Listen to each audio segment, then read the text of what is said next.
Knowledge of trading channel में आपका स्वागत है।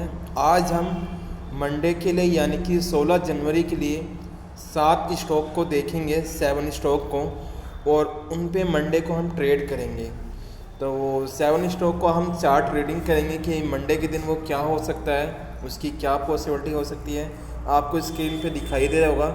हम इन 7 स्टॉक की बात करेंगे, ये दूसरा, ये तीसरा, ये चौथा, पाँचवा, 6 एंड 7, इन 7 स्टॉक को आज हम चार्ट रीड करेंगे और मंडे के लिए देखेंगे कि क्या संभावना हो सकती है।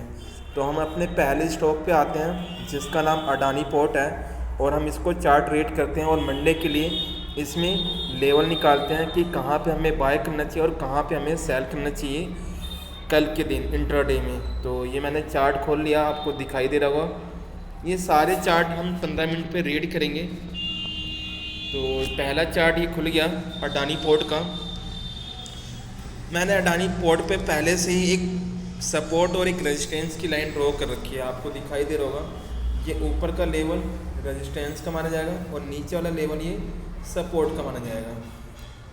अब मंडे के दिन इसमें होगा क्या, हम करना क्या चाहते हैं इसमें, ये हमें पता करना है। अगर आप देखो 11 तारीख, यहाँ पे नीचे स्क्रीन देखोगे 11 तारीख, 12 तारीख और 13 तारीख, ये 3 दिन। अभी इन 3 दिन को देखोगे तो ये 3 दिन एक रेंज बना के चल रहा है इंट्राडे के लिए। 15 मिनट का चार्ट है, याद रखना 15 मिनट का चार्ट है, तो ये रेंज बना रहा है। तो इंट्राडे के लिए ही बता रहा हूँ मैं कि मंडे के लिए 16 जनवरी के लिए हम क्या कर सकते हैं। यदि वो मंडे के दिन, यदि अडानी पोर्ट मंडे के दिन इसके बीच में कहीं ओपन होता है, इसके बीच में कहीं ओपन होता है और जिधर की तरफ भी ब्रेक डाउन करेगा, याद रखना जिधर की तरफ भी वो ब्रेक डाउन करेगा, तो हमारे लिए एक अच्छा ट्रेड बन सकता है। मैंने बताया इसके बीच में ओपन होना चाहिए और ओपन होने के बाद जिधर भी ब्रेक डाउन करेगा, चाहे वो ऊपर ब्रेक करे तो हमें अच्छा ट्रेड मिल सकता है, नीचे ट्रेड ब्रेक डाउन करे तो हमें अच्छा ट्रेड मिल सकता है। एक बात और, अडानी पोर्ट अगर पूरे दिन में देखा जाए तो 10-12 रुपये की मूव होती है, कभी कभार 20 रुपये का भी हो जाता है। तो जो पहला कैंडल बनने वाला है 15 मिनट का, जो पहला कैंडल बनेगा 15 मिनट का, हम वो देखेंगे कि उसकी लेंथ कितना है, यानी कि उसका हाई और लो को देखेंगे। यदि 10-12 रुपये का होगा, 8-9 रुपये का होगा, तो हम आज के दिन, कल के दिन उसमें ट्रेड नहीं करेंगे। याद रखना कि बड़ी कैंडल, अगर एक बड़ी कैंडल बन जाती है 15 मिनट की, तो हम मूव नहीं करेंगे। यदि यहाँ पे इस नीचे सपोर्ट पे अगर आपको एक हैमर बनते हुए नज़र आता है तो आप बाय कर सकते हो इस रेंज के लिए। याद रखना जब इस रेंज में आप बाय करोगे या सेल करोगे तो मूवमेंट बड़ी धीरे धीरे होगी, मगर जैसे ही सपोर्ट या रेजिस्टेंस को ब्रेक डाउन करेगा तो हमें एक फास्ट मूवमेंट मिलेगी। तो संभल के जब भी आप इस रेंज में बाय करना हैमर देख के, तो थोड़ी मूवमेंट धीरे होगी और ज़्यादा से ज़्यादा 1:1, यानी कि 4 रुपये का ऐसा होगा तो 4 रुपये का प्रॉफिट होना चाहिए। ये यानी कि 1:2 नहीं कर सकते हम इसमें, क्योंकि ज़्यादा बड़ी मूवमेंट होगी नहीं इस रेंज के बीच में। 1:2 हमें तभी मिलेगा जब ये लाइन को, यानी कि रेजिस्टेंस या सपोर्ट लाइन को ब्रेक डाउन करेगा। तो याद रखना कल के दिन हमें इसमें ओपन होना चाहिए मार्केट, और अगर तोड़ता है किधर की तरफ, ऊपर की तरफ या नीचे की तरफ, तो हमें एक ट्रेड मिल सकता है। अब हम आते हैं अपने दूसरे स्टॉक में, देखते हैं दूसरा स्टॉक क्या है हमारा। अमर राजा बैटरी, ये भी बहुत अच्छा है। मैंने इसके लिए पहले से ही मैंने एक रेजिस्टेंस या सपोर्ट लाइन बना रखी है आपके लिए।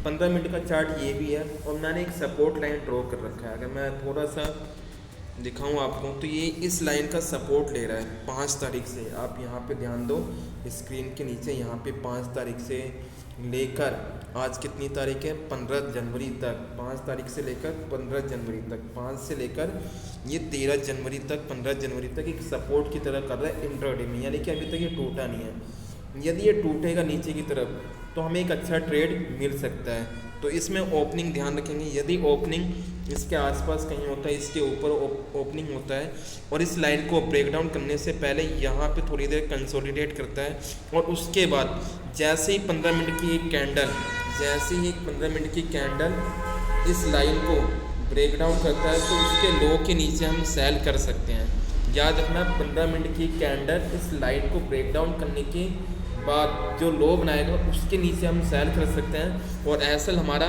इसका हाई होगा इस 15 मिनट का कैंडल। तो यहाँ पे कल हमें सेलिंग साइड का एक एंट्री मिल सकती है। इसमें भी 1:1 का ही करेंगे, क्योंकि ये पूरे दिन में अमर राजा बैटरी ज़्यादा से ज़्यादा 10-12 रुपये का ही मूव करता है।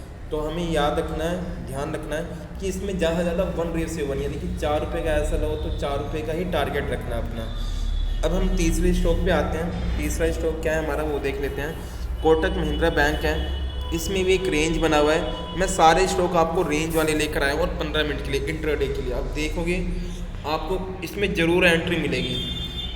4 रुपये 5 रुपये कहीं नहीं गए मेरे, जैसे मैं बता रहा हूँ उसके हिसाब से। इसमें क्या है कि अगर निफ्टी बैंक यानी जो निफ्टी बैंक है अगर वो ग्रीन ओपन होता है तो इसके चांस है कि ये ऊपर जाएगा। यानी कि इसने भी एक रेंज बनाया है। कब से रेंज बना रखा है? 12 तारीख, 13 तारीख, और ये 2 दिन से एक रेंज चल रहा है। और मैंने 13 तारीख को एक एंट्री बताई थी कि इस रेंज के नीचे ब्रेकडाउन करेगा। तो देखो, अगर मैं इस लाइन की बात कर रहा था सपोर्ट की, 13 तारीख को कि ब्रेकडाउन करेगा तो हमें एक अच्छा मूव मिलेगा। देखो नीचे की तरफ एक मूव मिला है। इसी प्रकार यदि वो 15 तारीख यानी कि 16 जनवरी के दिन यदि ऊपर की तरफ ब्रेकआउट करता है तो हमें एक अच्छा खासा प्रॉफिट 4-5 रुपये का मिल सकता है। क्योंकि ये स्टॉक है, इसमें हम ज़्यादा का उम्मीद तो रख नहीं सकते कि 20-30 रुपये ऊपर जाए। तो 1:1 पे काम करेंगे हम अपने इन सभी स्टॉकों में। यानी कि अगर 4 रुपये का ऐसा लगा रहे हैं तो हम 4 का ही प्रॉफिट लेंगे। अगर आपने 10 रुपये का ऐसा लगाया तो 10 का ही, मगर 10 रुपये का ऐसा मत लगाना, क्योंकि 10 रुपये की मूवमेंट ज़्यादा नहीं होती इसमें, कभी कभार होती है। एक बड़ी मूवमेंट एक स्टॉक में तभी होती है जब वो अपने किसी रेजिस्टेंस या किसी सपोर्ट को तोड़ता है तब। अगर इस रेंज में फंसा हुआ है तो ज़्यादा बड़ी मूवमेंट नहीं होती, जैसे 4-5 रुपये इस तरह से हम प्रॉफिट अरेंज कर सकते हैं, इसमें से टारगेट निकाल सकते हैं 1:1 पे काम करके। तो कल के दिन क्या होगा? कल के दिन इसे ओपन इसके बीच में होना है। यदि इसके बीच में ओपन होता है, ओपन होने के बाद रेजिस्टेंस के बाद थोड़ा सा कंसोलिडेट करता है और एक 15 मिनट की कैंडल इसको ब्रेक डाउन करती है, तो उसके हाई के ऊपर हम ट्रेड ले सकते हैं और लो के नीचे हम ऐसा लगा सकते हैं। तो ये कोटक महिंद्रा बैंक का चार्ट था। तो कल का जो नज़रिया है मेरा, इसका व्यू है ऊपर जाने का। मुझे लगता है कि कोटक महिंद्रा बैंक ऊपर जा सकता है, क्योंकि एक दिन पहले इसने इसको ब्रेक डाउन कर रखा है। और नीचे की एंट्री कब बनेगी? ये नहीं कि इस लाइन के नीचे जाए तो आप एंट्री ले लेना सपोर्ट के 1770 के नीचे, नहीं। इसने क्या कर रखा है, 13 तारीख को इसने एक लो मार रखा है, उस लो के नीचे जाएगा तो इस लो के नीचे यानी कि 1760 के नीचे, 58 के नीचे जाएगा, तब हम इसमें एक एंट्री सेल साइड की बन सकती है हमारी। उससे पहले एंट्री नहीं बनेगी। बाई साइड की मुझे ज़्यादा लग रही है कि ये ऊपर की तरफ ब्रेक डाउन कर सकते हैं रेजिस्टेंस को। अब हम आते हैं अपने अगले स्टॉक में, देखते हैं हमारा अगला स्टॉक क्या है। हमारा अगला स्टॉक है एक्सिस बैंक। इसमें भी मैंने पहले से ही आपके लिए सपोर्ट और रेजिस्टेंस बना रखा है। अब ये बड़ा छोटा सा है, यानी कि देखा जाए तो इसकी रेजिस्टेंस की बात करूं तो ये 12 तारीख के 12 बजे के बाद इसने एक रेंज बनाई। यहाँ पे देख सकते हो 12 बजे के बाद एक रेंज बनाई, मतलब रेजिस्टेंस बनाया। और दूसरा ये 13 तारीख को इसने एक रेजिस्टेंस बनाया। ये 2 दिन रेजिस्टेंस, यदि इसके बीच में कहीं ओपन होता है और 2 बार इसने अपने रेजिस्टेंस को टेस्ट कर रखा है, यदि तीसरी बार इसको तोड़ता है वही 15 मिनट की कैंडल, तो हमारे लिए एक एंट्री ऊपर की साइड बन सकती है। अगर वो नीचे की तरफ तोड़ेगा तो हमारी एक एंट्री नीचे की तरफ बन सकती है। हमारा टारगेट और एसएल वही 1:1 का रखेंगे। जहाँ ज़्यादा आप 4 या 5 रुपये का ऐसा रखना है इन सभी स्टॉकों में जो मैं आपको दे रहा हूँ। जहाँ ज़्यादा 4 रुपये का एसएल, 5 रुपये का एसएल, और उतना ही टारगेट रखना। ज़्यादा का इसमें टारगेट मत रखना किसी भी स्टॉक में जो मैंने दिए हैं आपको मंडे के लिए, 16 जनवरी के लिए। अब हम आते हैं अपने अगले स्टॉक पे। अगले स्टॉक का नाम है आपका JSW स्टील। इसकी बात करते हैं। इसमें क्या हुआ है, ये हमारे 15 मिनट के चार्ट पे नहीं परफॉर्म कर रहा है, इसमें हम डेली चार्ट में देखेंगे। डेली चार्ट पे एक अच्छा खासा परफॉर्म कर रहा है ये। डेली चार्ट में मैंने लगा दिया टाइम फ्रेम। डेली चार्ट पे एक रेंज के रूप में काम कर रहा था और लगातार कंटिन्यू देख रहे हैं कि ये ऊपर की तरफ मूव करता जा रहा है। लगातार ये हायर हाई बनाते जा रहा है और स्टॉक ऊपर जा रहा है। मगर यहाँ पे आके क्या है, अपने एक रेजिस्टेंस के पास आके रुक गया है और ये 4-5 दिन से लगातार ये कंटिन्यू है। तो इसमें कल के दिन क्या हो सकता है, कल के दिन यदि वो अपने पिछले वाले हाई को, जो पिछला हाई ये आपको दिखाई दे रहा हो यहाँ पे, यदि वो कल के दिन इस हाई को तोड़ता है, यहाँ वाले हाई को, तो हमें एक डेली चार्ट पे इसमें अच्छा खासा मूव मिल सकता है। डेली चार्ट पे 15 मिनट पे नहीं, अब डेली चार्ट पे वही अपना आप 10-12 रुपये का एसएल लगा सकते हैं उसमें, और एक 10-12 का टारगेट रख सकते हो डेली चार्ट पे।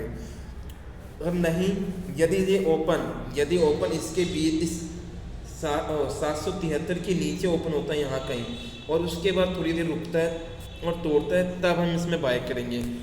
और कहीं गलती से ये ओपन जो है, कहीं गलती से ये ओपन ऊपर ही हो जाए, 773 के आसपास ऊपर ओपन हो जाए, तब हम क्या करेंगे, तब हम सेलिंग साइड जाएंगे। जैसे ही ऊपर ओपन होता है, 773 के ऊपर ओपन होगा, और जैसे ही एक 15 मिनट का कैंडल, ये 5 मिनट का कैंडल बनाता है, 15 मिनट के कैंडल पे हम काम करेंगे। जैसे ही 15 मिनट का कैंडल बनाता है, रेड कैंडल होनी चाहिए वो, तो उस रेड कैंडल के लो के नीचे, 15 मिनट के रेड कैंडल के लो के नीचे हम सेल कर सकते हैं, याद रखना। और हमें एक अच्छा खासा मूव इसमें मिल सकता है, क्योंकि जब भी सेलिंग होती है किसी भी स्टॉक में तो काफ़ी तेज़ी से होती है और बाय धीरे धीरे होता है। तो इसमें ओपन 2 जगह होना चाहिए। यदि ओपन इस रेजिस्टेंस के नीचे होता है तो बाई साइड जाएंगे, यदि ऊपर ओपन होता है तो हम सेल साइड जाएंगे।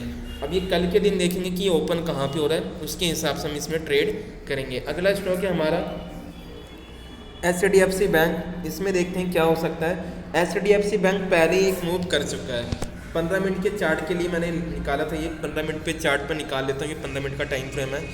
ये पहले ही अपने इस रेजिस्टेंस को तोड़ रखा है, 13 तारीख को ही तोड़ दिया है, जो कि 11, 12, 13 3 दिन की ये एक रेंज बना रखा था। 11, 12, 13 ये 3 दिन से एक रेंज इतना बना हुआ था, और इसने 13 तारीख को इस रेंज को तोड़ दिया। तोड़ने के बाद क्या होता है कि मार्केट लगातार कंटिन्यू ऊपर नहीं जाता, ये थोड़ा सा कंसोलिडेट करके, यानी कि यहाँ से ऊपर जाने के बाद और एक अपने हाई पॉइंट पे जाने के बाद, प्राइस जब हाई हो जाता है 1610 का हो जाता है, तो यहाँ से एक सेलिंग आता है।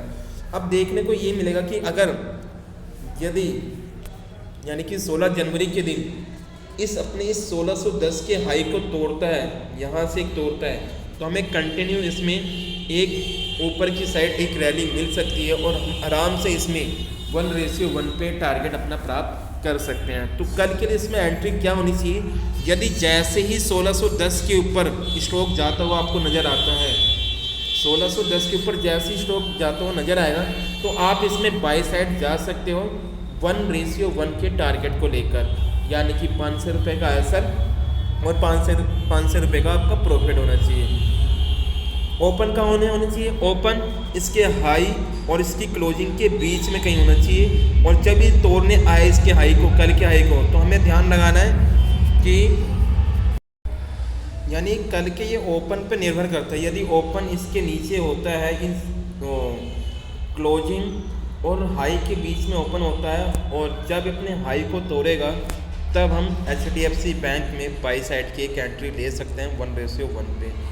और इसे तोड़ने से पहला और सबसे बढ़िया एंट्री तब बनेगी हमारी, जब अपने हाई के आसपास आके थोड़ा देर कंसोलिडेट करें, यानी कि 15 मिनट की 2 कैंडल आके यहाँ पे रुक जाता, और रुकने के बाद जब इसे तोड़ेगा तो हमारे लिए एक बहुत बढ़िया मूव इसमें मिल सकता है। तो ये हमारा HDFC बैंक था, बाई साइड के लिए 1610 के ऊपर हम बाय करेंगे, और ऐसा हम अपना वही 4-5 रुपये का लेकर इसमें एंट्री ले सकते हैं 16 जनवरी के दिन। अगला स्टॉक क्या है हमारा, उस पर हम देखते हैं एक बार। अगला स्टॉक है हमारा ओरो फार्मा। ओरो फार्मा देखते हैं कल के लिए क्या हो सकता है, इसमें क्या सिचुएशन बन सकती है। ओरो फार्मा आप अगर ध्यान से देखो तो मैंने एक यहाँ पे एक पिंक लाइन जो आपको नज़र आ रहा हो, ये रेजिस्टेंस है 15 मिनट के चार्ट पे। 15 मिनट के चार्ट पे एक रेजिस्टेंस है, जो मैं आपको ये अभी करके दिखाता हूँ, थोड़ा सा आपको मालूम चलेगा कि ये किस तरह से काम करेगा रेजिस्टेंस। मैंने हल्का सा चार्ट को छोटा कर दिया, अब आपको दिखाई देगा रेजिस्टेंस क्यों है ये। आप देख सकते हो 5 जनवरी से लेकर 2023 से, मतलब 1 जनवरी से लेकर, और ये आज 13 जनवरी, इसने इस लाइन को 2 बार सपोर्ट कर दिया है। कल के दिन हमें इसमें एंट्री मिल सकती है। और जो ऊपर ये आप देख रहे हो, इस वाली लाइन की बात करूँ, जो ये पिंक वाली लाइन है ये, और ये नीचे वाली लाइन तो आपका सपोर्ट हो गया 15 मिनट के लिए। और जो ये ऊपर देख रहे हो, ये रेंज है, सपोर्ट जोन था, जो कि इसने 13 तारीख को तोड़ा, मगर इसने इसका रिस्पेक्ट लेते हुए 15 मिनट की सपोर्ट का रिस्पेक्ट लेते हुए ऊपर जा रहा है। अब इसमें एंट्री 15 मिनट पे कैसे मिलेगी वो मैं आपको बताता हूँ। थोड़ा सा चार्ट को जूम कर लेता हूँ मैं, मैंने ये जूम कर लिया। अब क्या होगा वो देखते हैं। 15 मिनट की लाइन पिंक है, ये सपोर्ट है, ये याद रखना। यदि वो दोबारा से इस लाइन पे आता है और यहाँ पे आपको हैमर बनता हुआ नज़र आता है, याद रखना हैमर बनता हुआ नज़र आता है, या फिर एक बड़ी सी कैंडल, रेड कैंडल बनती हुई नज़र आती है, और जो दूसरी कैंडल होगी वो इस रेड कैंडल के लो को नहीं तोड़ता है और हाई को तोड़ता है, याद रखना हाई को तोड़ता हो। दो केस बता रहा हूँ, या तो हैमर बन जाए, या तो एक बड़ी सी रेड कैंडल बने और जो दूसरी कैंडल है उस रेड कैंडल, पहली रेड कैंडल के लो को ना तोड़े, उसके हाई को तोड़े, तब हम बाई साइड जाएंगे। यानी कि इस ओरो फार्मा में जो मेरा व्यू है बाई साइड का है। कहाँ पे बाय करना चाहिए हमें? इस लाइन पे बाय करना चाहिए, यहाँ कहीं हमें बाय करना है। दो सिचुएशन बताया, या तो हैमर बन जाए, या तो बड़ी सी एक रेड कैंडल यहाँ पे बन जाए, और उस बड़ी रेड कैंडल के जो दूसरी कैंडल बनेगी 15 मिनट की, वो उस लो को ना तोड़े, उसके हाई को तोड़े, तब हमारे लिए एक एंट्री बन सकती है। तो ओरो फार्मा में कल के दिन हम बाई साइड जाएंगे। कब? या तो हैमर बने, या तो एक बड़ी सी रेड कैंडल बने और उसके हाई के ऊपर हमें एक एंट्री मिल सकती है। टारगेट वही होगा हमारा 1:1 का, यानी कि 4-5 रुपये का एसएल और 4-5 रुपये का प्रॉफिट। आप मंडे को इसमें देखना, नज़र बना के रखना इन स्टॉकों पे। ऐसे ही स्टॉक सिलेक्शन पाने के लिए आप हमारे इस चैनल को सब्सक्राइब कर सकते हो।